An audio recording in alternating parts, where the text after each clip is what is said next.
各位朋友，歡迎又嚟到合眾連環呢個節目。今日咧又係我幫基哥咧一齊幫大家談一談國際嘅大事。今日傾咩問題呢？傾一個我覺得係非常非常重要嘅問題。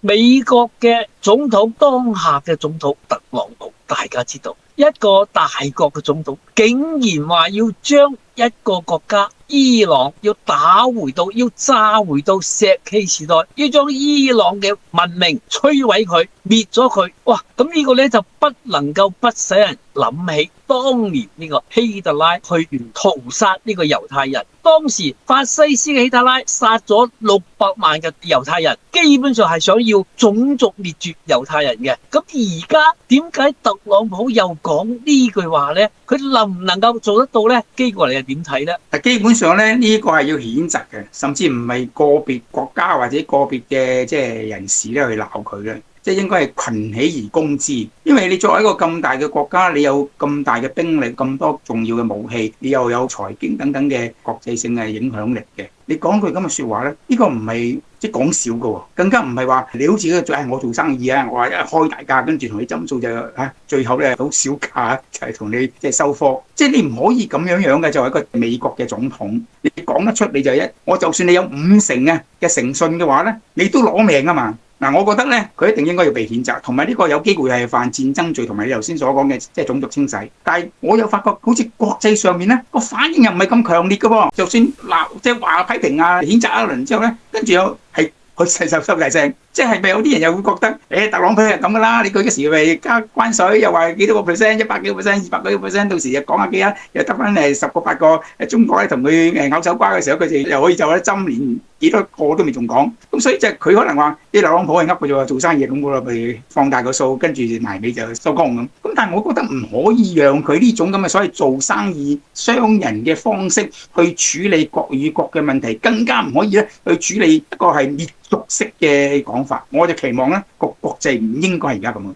係啊，咁基哥咧嗱，你譬如講，我又提出一個問題啦，即係話喺最後嗰個時刻，特朗普話去到最後，如果你唔談判唔接受停火咧，佢就真係喐噶啦。你嗰時你諗特朗普佢真係敢唔敢喐咧？譬如果你內心係點諗？先就佢能唔能夠毀滅波斯文化先？波斯文化有兩種，一種係硬件，一種係軟件。硬件咧就係佢即係6000年來所建立起嗰啲嘅古廟啊、文化啊、文明啊，好多嗰啲嘅設施啊等等，嗰啲歷史都可以作為一個係你話佢文化一部分，我就砰砰炸晒你嘅咁。嗱，硬件佢可以炸晒，但係個文化作為一個人類咧，文化就唔係淨係硬件嘅喎。係由人咧，由 BB 仔一路長大讀書，周邊嘅朋友，包括周邊嘅社會，成個國家係一路都係建立咗一個共同嘅共識嘅嘢嚟㗎嘛。呢個就係文化啊嘛。而家波斯人，我就算就當依家伊朗人啦，數得出嚟有8000幾萬，你係咪殺晒8000幾萬人先？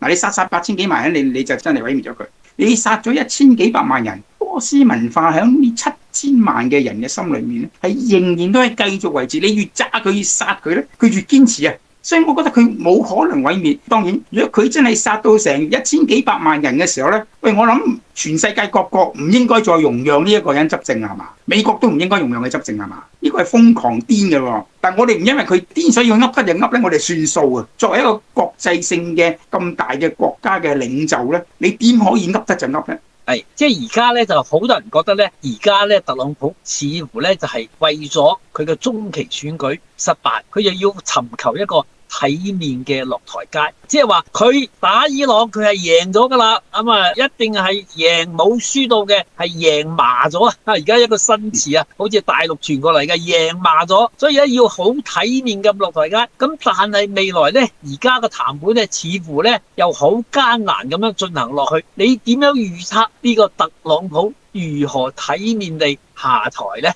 我就反而咧就嗱，依家當然係未到結局啦。但去到今時今日呢個狀態咧，我覺得佢係輸麻咗喎。佢要贏嘅嘢，佢贏到啲咩咧？佢就係炸咗人哋一啲嘅嘢，甚至一啲嘅古蹟啊都俾佢炸鬼咗。咁佢初初話喎，即係我1個禮拜內搞掂你，陣間又話4個禮拜，陣間有6個禮拜，而家又同人哋講數談判。呢頭談判嗰頭又以色列又炸人哋，咁伊朗又話對唔住你都炸我咧，就冇得傾啦。咁所以你究竟個談判成都係個問題。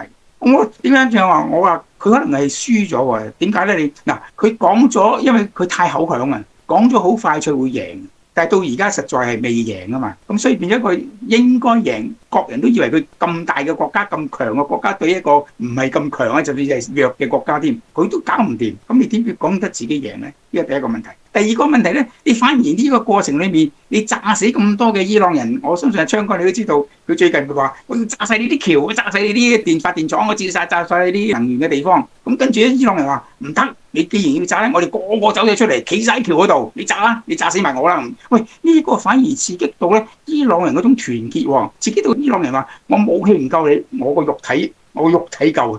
當呢個咁嘅情況出現嘅時候咧，已經唔係一個人嘅問題，唔係一個贏輸嘅問題啦，係建立咗成個民族嘅對一個係當然對佢哋覺得呢個特朗普係一個強權啦，對呢個強權一個反抗，所以反而佢變成一個係形象就係伊朗係不屈不撓喎，唔怕強權喎。佢同你撐落去喎，呢種咁嘅形象反而慢慢建立咗出嚟喎，所以呢個原本大家都知道伊朗，我哋都以前傾開，即係未打仗之前都覺得喂伊朗好威惡喎，好鬼獨裁喎，嗰啲又唔俾，嗰又唔俾，特別對女性啊，咁所以但係而家嘅情況呢變成呢場仗令人對佢哋呢個民族呢個國家有改觀，正面嘅改觀。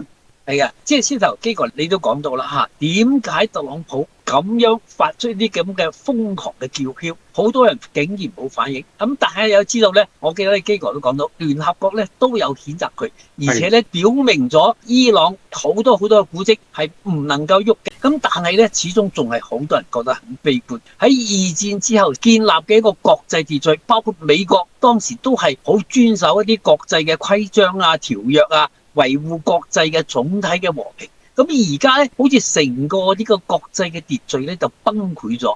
咁未來你覺得世界會唔會去回復一個和平、呢個民主有秩序，喺呢個大家都為咗繁榮穩定去做嘢咁樣嘅呢一個方向行咧？又聽聽基哥你點分析啦。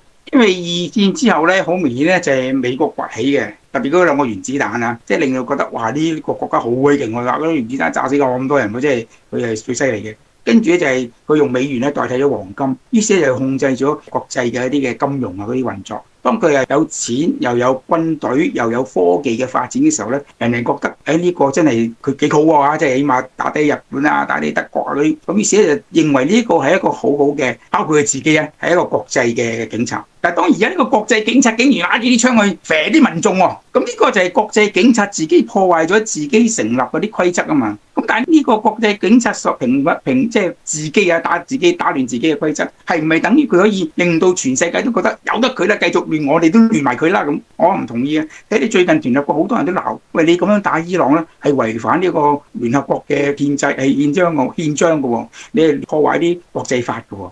當越嚟越多聲音嘅時候咧，我覺得要堅持翻呢個國際法同埋聯合國憲章咧，係會越嚟越多國家。第二，美國人都會睇到嘅喎。你估美國人唔會反你特朗普咩？你估美國人會喺下一次嘅選舉用選舉呢個選票去令你推翻你個政黨，推翻你呢個總統咧？所以我要覺得，如果嗰個美國嘅民主制度仲係行緊同埋行到嘅話咧，個選舉制度咧就係會鋸佢啦。係咁未來咧，到底伊朗同美國嘅談判係咪使到能夠成個緊張嘅局勢緩和起嚟咧？咁我哋都係要拭目以待。但係我哋堅信一樣嘢，就係惡有惡報，善有善報。咁呢個正義咧，一定會戰勝邪惡。咁啊，跟住嗰啲形勢係繼續點樣行咧？我哋以後咧就繼續再幫大家分析。今日咧，我哋就傾到呢一度，拜拜。